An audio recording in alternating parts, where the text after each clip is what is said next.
அமைதியான கிராமம், பசுமையான வயல்கள் மற்றும் தூரத்தில் மலைகள்.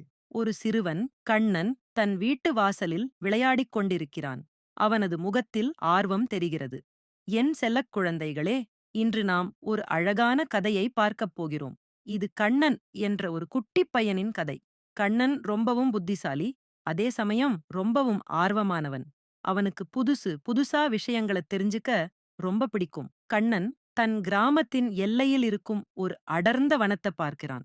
அந்த வனத்தின் மரங்கள் வழக்கத்தை விட உயரமாகவும், இலைகள் பல வண்ணங்களிலும் மின்னுகின்றன. ஒரு நாள் கண்ணன் தன்னோட கிராமத்துக்கு பக்கத்தில் இருந்த ஒரு வினோதமான காட்டை பார்த்தான். அந்த காடு ரொம்பவும் அழகா இருந்தது. மரங்களெல்லாம் வானை நோக்கி உயர்ந்து வளர்ந்திருந்தன. இலைகளோ பலவிதமான வண்ணங்கள்ல ஜொலிச்சுகிட்டு இருந்தன. கண்ணன் அந்த வனத்துக்குள் தயக்கத்துடன் நுழைகிறான். அவனது கண்களில் வியப்பு தெரிகிறது. கண்ணனுக்கு அந்த காட்டுக்குள்ள போக ரொம்ப ஆசையா இருந்தது. கொஞ்சம் பயத்தோட தான் உள்ள போனான். ஆனா உள்ள போனதும் அவனுக்கு ஒரே ஆச்சரியம். கண்ணன் ஒரு பேசும் கிளிய சந்திக்கிறான். கிளி அவனுக்கு ஒரு மாயாஜால மாம்பழத்த பற்றி சொல்கிறது. அங்க ஒரு பேசும் கிளிய பார்த்தான். அந்த கிளி கண்ணன் கிட்ட ஒரு மாயாஜால மாம்பழத்த பத்தி சொன்னுச்சு. அந்த மாம்பழத்த யார் சாப்பிட்டாலும் அவங்க நினைச்சது நடக்குமாம். கண்ணன் ஒரு சிறிய ஓடைய தாண்ட முயற்சி செய்கிறான். ஒரு அணில் அவனுக்கு ஒரு மரக்கிளைய தள்ளி உதவ பார்க்கிறது. அந்த மாம்பழத்த தேடி கண்ணன் நடந்துகிட்டே இருந்தான். வழியில ஒரு சின்ன ஓடை வந்துச்சு. அத தாண்ட அவனுக்கு கொஞ்சம் கஷ்டமா இருந்தது. அப்போ ஒரு குட்டி அணில் வந்து ஒரு மரக்கிளைய தள்ளிவிட்டு உதவி செஞ்சுச்சு. கண்ணன் சில சாந்தமான வனதேவதைகளை ஆதி தாத்தாக்கள் சந்திக்கிறான்.